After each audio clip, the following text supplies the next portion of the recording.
Kamu jangan takut mimpi kamu terlalu besar, tapi takutlah kalau kamu tidak memiliki keberanian untuk memulai.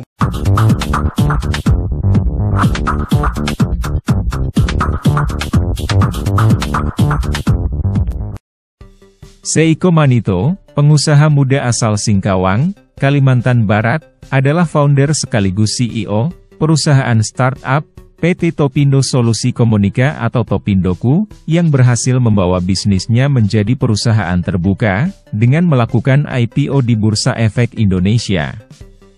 Pencapaian ini menjadi bukti komitmen dan keseriusannya membantu perekonomian Indonesia, khususnya UMKM. Topindoku bukan hanya sekadar aplikasi, melainkan harapan bagi UMKM di seluruh Indonesia. Layanan digitalnya mencakup pulsa, paket data, pembayaran tagihan, tiket perjalanan, hingga produk grosir dan alat-alat usaha kecil. Dengan lebih dari 1 juta pengguna, serta gerai dan top-up point yang tersebar di Indonesia, Topindoku membuktikan bahwa transformasi digital dapat menjadi kekuatan besar untuk membawa UMKM Indonesia ke tingkat berikutnya. Jadi tahun 2009 saya membangun agen pulsa konvensional di saat usia saya 16 tahun. Saya menghabiskan banyak waktu, ibarat bayi yang dari kecil saya besarkan. Saya menjadi seorang sales, saya belajar secara otodidak tanpa ada mentor dan semacamnya. Pulang dari sekolah saya store uang ke bank, saya tawarkan produk saya ke warung-warung. Dan ternyata saya meraih sukses di usia 17 tahun ketika saya masih SMA kelas 3, saya sudah punya penghasilan 1 juta sehari. Nah saat itu saya cukup stuck dengan pencapaian yang saya lakukan karena saya merasa di usia saya sudah cukup maju. Namun di tahun 2018 itu merupakan titik baliknya. Saya melihat ternyata penggunaan smartphone semakin masif. Smartphone bukan lagi barang mewah, banyak orang dari keluarga menengah ke bawah juga mampu memilikinya. Akhirnya saya melihat ada potensi bagaimana kalau agen pulsa ini saya kembangkan menjadi sebuah platform yang bisa menghadirkan solusi buat teman-teman UMKM. Bagi teman-teman yang pengen produk digital kita bisa sediakan, produk teman-teman yang pengen produk fisik kita ada, bahkan termasuk layanan keuangan menggandeng bank terkemuka di Indonesia, kita bisa hadirkan. Nah, kita melihat ada peluang seperti itu dan ternyata ketika kita rilis di tahun 2018, hanya dalam 3 bulan saja kita mendapatkan 50.000 user. Topindoku ini pada dasarnya seperti tadi Bapak sampaikan merupakan produk yang bisa dibilang sukses, namun tidak banyak orang ketahui. Kenapa? Karena Topindoku ini built in silent, jadi kita selama ini terus mengembangkan produk kita tanpa melakukan gembar-gembor ke media massa. Dan kita juga merupakan salah satu startup yang berhasil meskipun tidak pernah mendapat suntikan pendanaan dari investor sama sekali. Ini juga merupakan salah satu prestasi yang cukup bisa dibanggakan, di mana banyak startup ketika mendapatkan pendanaan yang cukup besar dari investor, akhirnya membakar duit demi mengejar traffic, dan pada akhirnya tidak mampu untuk menjadi sebuah perusahaan yang proper untuk mendapatkan penghasilan. Nah, Topindoku ini sangat berbeda, kita build in silent, kita bekerja dalam senyap, kita banyak melakukan pembangunan development, kita banyak melakukan studi pasar, apa yang dibutuhkan oleh market, kita hadirkan, dan ternyata karena solusi yang kita berikan ini memang menguntungkan teman-teman UMKM, akhirnya produk kami bisa bertahan di market, walaupun gempurannya melawan yang besar-besar sekalipun. Jadi produk yang kami tawarkan kenapa bisa menjadi semakin masif dan cukup banyak digunakan oleh user. Saat ini kebetulan pengguna kami sudah lebih dari 1 juta orang yang terdaftar di seluruh Indonesia. Kita melayani lebih dari 5 juta pelanggan setiap bulannya. Itu karena produk yang kami tawarkan merupakan produk yang menjadi kebutuhan sangat mendasar bagi kebanyakan orang. Dalam hal ini produk telco seperti pulsa dan paket data, ada pembayaran token PLN, pembayaran tagihan listrik, bayar pajak, PBB, bayar samsat, layanan kris, bahkan kami juga sediakan kasir gratis yang bisa teman-teman UMKM dapatkan tanpa harus membayar uang sepeser pun. Kenapa? Karena saya pernah hampir gagal karena saya tidak memperhatikan laporan keuangan. Saking sombongnya mengejar penjualan, saya tidak pernah memantau laporan keuangan, saya hampir kehilangan segalanya. Itu juga saya lihat banyak terjadi di teman-teman UMKM, di mana mereka tidak men-tracking pendapatan maupun pengeluaran mereka. Hingga akhirnya mereka seolah-olah mendapatkan keuntungan, tapi ternyata uangnya nggak tahu kemana.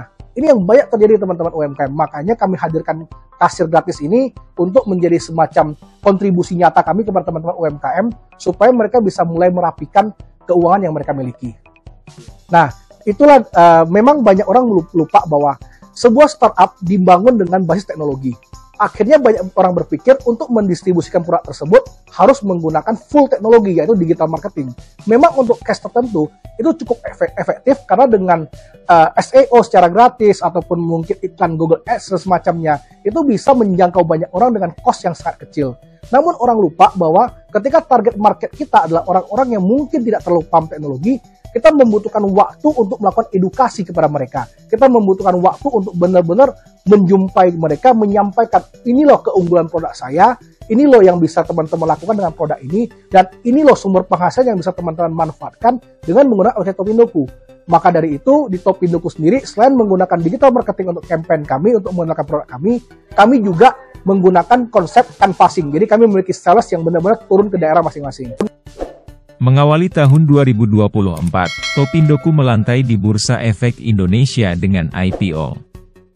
Topindoku memulai langkah penting dalam mendukung UMKM menuju era pasar modern. Jadi IPO ini merupakan sebuah langkah nyata yang perusahaan bisa lakukan sebagai alternatif pendanaan. Banyak orang berpikir IPO adalah mainan konglomerat. Banyak orang berpikir UMKM tidak mungkin IPO. Banyak orang berpikir kalau kamu bukan anak konglomerat, kamu bukan anak pejabat, maka IPO adalah sebuah mimpi. Nah, keberhasilan Topindo IPO merupakan bukti nyata bahwa orang-orang yang berusaha dari bawah, selama dia punya tekad yang kuat, pantang menyerah, dia punya dedikasi yang tinggi terhadap apa yang dikerjakan, maka IPO itu bisa berhasil.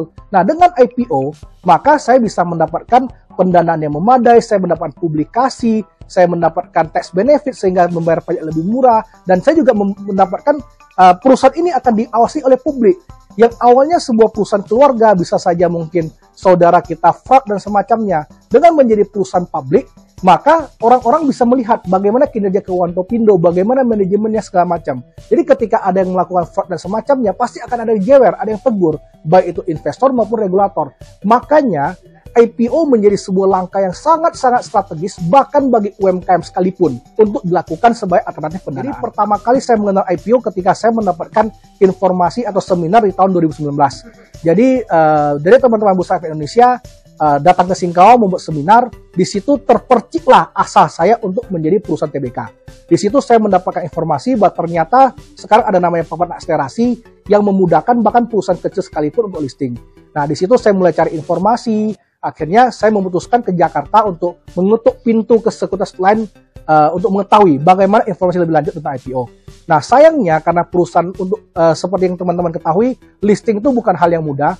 Bahkan saya banyak menemukan orang-orang yang memanfaatkan kita. Hingga akhirnya IPO ini menjadi salah satu dalam tanda kutip pembantaian bagi teman-teman yang sama sekali tidak paham tentang IPO. Nah, makanya memang saran terbaik yang saya bisa berikan kepada teman-teman itu adalah coba untuk berkomunikasi lebih jauh dengan teman-teman Bursa Efek Indonesia selaku regulator, karena mereka sangat membantu, mereka bersedia memberikan pelatihan, memberikan pendampingan tanpa dibayar sepeser pun. Ibaratnya begini, Topindo diajarkan tentang IPO di 2019, butuh 5 tahun supaya Topindo bisa listing. Karena kami tidak memiliki mentor, di Kalbar kami satu-satunya start pertama yang listing. Seandainya di Kalbar di daerah kami sudah ada perusahaan yang listing dan mereka bersedia untuk membagi ilmu, maka IPO bisa dilakukan cuma dalam 2-3 tahun. Bahkan kalau yang sudah cepat setahun juga, selama perusahaannya siap dan proper bisa dilakukan. Makanya kita sangat berharap agar IPO ini, IPO Topindo ataupun IPO perusahaan-perusahaan dari daerah menjadi momentum pembangunan tidak hanya dilakukan di Pulau Jawa. Jangan sampai perusahaan-perusahaan publik hanya ada tersedia di Jawa. Bayangkan Topindo saja listing bisa dapat 100 miliar misalnya. Kalau misalnya ada 10 atau 20 perusahaan listing di daerah, nilai uang triliunan masuk ke daerah kita. Anak-anak apalagi ini dimotori oleh anak-anak muda. Dengan mendapatkan pendanaan sekian, anak-anak muda ini bisa berkarya, bisa membuat perusahaan menjadi lebih besar dan membangun daerah sendiri. Kalau misalnya anak-anak muda berpikir untuk menjadi seorang yang kaya, dia harus ke kota besar, misalnya ke Jakarta atau Surabaya dan semacamnya. Siapa yang akan bangun daerah kita sendiri? Nah, saya sangat mengharapkan dan saya sangat berterima kasih kepada teman-teman media. Melalui kesempatan ini, saya bisa menyiarkan bahwa ternyata ketika kita berusaha keras, bahkan IPO sekalipun yang dianggap sebagai dalam tanda kutip mainan konglomerat, bisa menjadi mimpi yang jadi nyata. Nah, saat ini kami sudah melakukan registrasi ketiga, kami menunggu efektif dari OJK, setelah itu kami akan melakukan pendaftaran umum. Jika tidak ada halangan, mungkin di awal Februari kami akan resmi melantai sebagai salah satu dari 900 perusahaan go public di Indonesia. Ini akan menjadi snowball effect. Jadi teman-teman UMKM, apalagi di kota kecil, dia bisa men-tracking bagaimana keluarga kita, dia bisa tahu latar belakang saya seperti apa. Saya sebagai seorang cucu pembuat ember, mereka tahu bagaimana ekonomi saya, mereka tahu bagaimana saya merintis ini usaha dari bawah. Mereka akan termotivasi. Wah, ternyata ada orang yang dari benar-benar dari nol, yang tidak seperti di media sampaikan bahwa anak muda tidak mungkin kaya, kalau tidak punya privilege tidak mungkin kaya, semua terbantahkan. Nah, ini yang kita harapkan menjadi snowball effect ke teman-teman UMKM lainnya. Bukan cuma UMKM semata, bahkan perusahaan-perusahaan lokal sekalipun yang sudah memiliki size yang gede atau lumayan, mereka akan terinspirasi. Nah, ini yang kita harapkan, snowball effect ini yang kita harapkan, sehingga teman-teman lain juga termotivasi untuk berani mengejar mimpian mereka. Itu yang ingin kita share pengalaman seperti itu. Saya tipikal pengusaha yang ketika saya sukses, terutama untuk daerah saya sendiri, saya berharap saya bisa membantu orang lain. Jadi, saya juga sudah ada komitmen dengan Bursa Efek Kalimantan Barat, di mana saya akan memberikan pelatihan, di mana saya akan mendampingi, mementori teman-teman yang pengen listing. Nah, melalui momen ini, saya menyampaikan kepada Bursa Efek Kalimantan Barat bahwa saya bersedia membantu mereka mengedukasi teman-teman di daerah bagaimana sih listing, sharing pengalaman saya. Bahkan, saya sudah menyiapkan salah satu perusahaan dengan nama Topindo Media Investama yang saya persiapkan untuk membantu termasuk fundingnya. Jadi bukan cuma kita ajarkan bagaimana cara listing dan sharing pengalaman, bahkan perusahaan yang kita melihat punya prospek, kita akan invest di sana untuk membantu mereka listing. Topindoku terus berkomitmen menjadi mitra terpercaya bagi UMKM, menciptakan peluang, dan memudahkan setiap langkah perjalanan bisnis mereka. Dengan tagline, "Langkah Segudang Peluang", Topindoku menjadi simbol kesuksesan dan inovasi mendukung pertumbuhan ekonomi lokal. Jadi Topindoku memiliki tagline "Langkah Segudang Peluang" yang mungkin kita bisa melihat seperti perjalanan 1000 li dimulai dari satu buah langkah kecil. Kami berharap dengan tagline yang penuh optimisme ini, kami mendorong teman-teman UMKM dengan memiliki keberanian untuk mengambil sebuah langkah kecil saja, mendownload dan menggunakan aplikasi Topindoku, akan terbuka segudang peluang. Bukan cuma tentang produk digitalnya, bukan tentang produk fisiknya, termasuk bahkan layanan keuangan maupun berbagai hal yang mungkin suatu saat nanti mereka akan butuhkan, mereka bisa memberikan input kepada kami, dan kami akan create menjadi sebuah produk yang menjadi solusi buat mereka. Jadi ketika produk kami sudah berhasil menjawab kebutuhan dari masyarakat, sudah menjadi solusi dari permasalahan yang mereka alami, maka dengan sendirinya profit akan datang kepada perusahaan. Itu yang kami lakukan saat ini. Lewat kesempatan ini saya lebih ingin mendorong bukan cuma sekedar menggunakan Topindoku, tapi saya malah ingin mendorong teman-teman terutama yang muda-muda ini untuk berani bermimpi, untuk berani mengambil sebuah langkah, untuk berani memulai.